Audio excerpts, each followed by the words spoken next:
Hello guys, welcome to this video. In this video we are going to examine the law of the sea. Definitely the law of the sea is a set of normative guidelines that guide how the states use water bodies that exist. So the law of the sea has developed majorly from customary international law, and also international treaties form a major backbone of the law of the sea. So the important conference that consolidated the law of the sea was 1958 UN Convention on the Law of the Sea, which produced a series of conventions referred to as Geneva Conventions. And also we have to note that in 1982 the United Nations consolidated these conventions and formed a document known as UN Clause, which is the United Nations Law of the Sea in 1982. So we will start by examining the various water zones. So we start by examining internal waters.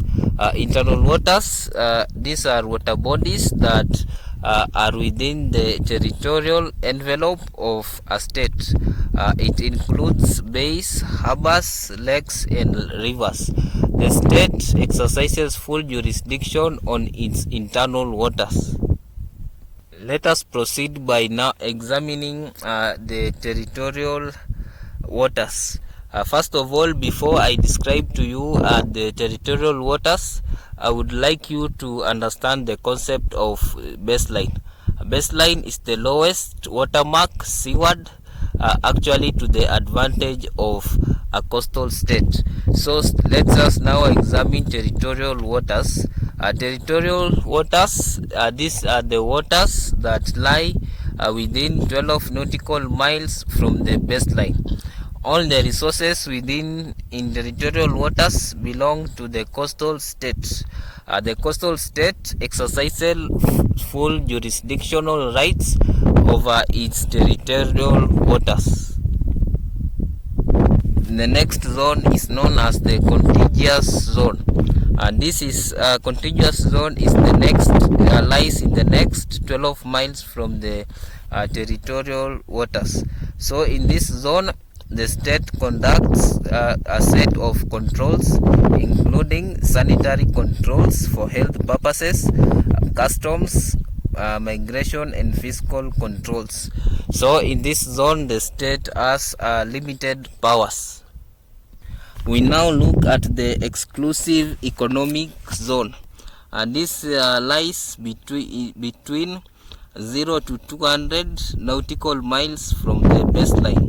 For the economic zone to be valid, a coastal state must make a claim. So in the exclusive economic zone, the state exploits energy resources and nowadays any other resource that lies in this zone. Now we turn to the continental shelf. The continental shelf is the natural prolongation of the continent. Usually it goes below the sea surface. So the continental shelf lies between 0 to 350 nautical miles. So the validity of a claim for continental shelf can only be valid to 350 nautical miles from the baseline. So the continental shelf must be claimed by a coastal state. Okay, so this is now how it functions.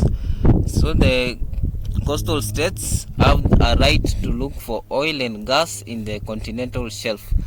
From the continental shelf we go to international waters.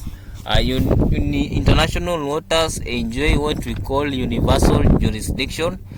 Actually each state owns the international waters. So the rights that states have in international waters include navigation rights, research rights, and also states are allowed to lay fiber optics and pipeline cables in these international waters. Finally, we turn our attention to international straits. A simple definition of international straits is that there are shortcuts that connect seas. These connect to seas, they are international shortcuts. So for example, we have the Turkish Straits and the Malacca Straits. Thank you for watching this video. Like, share and subscribe.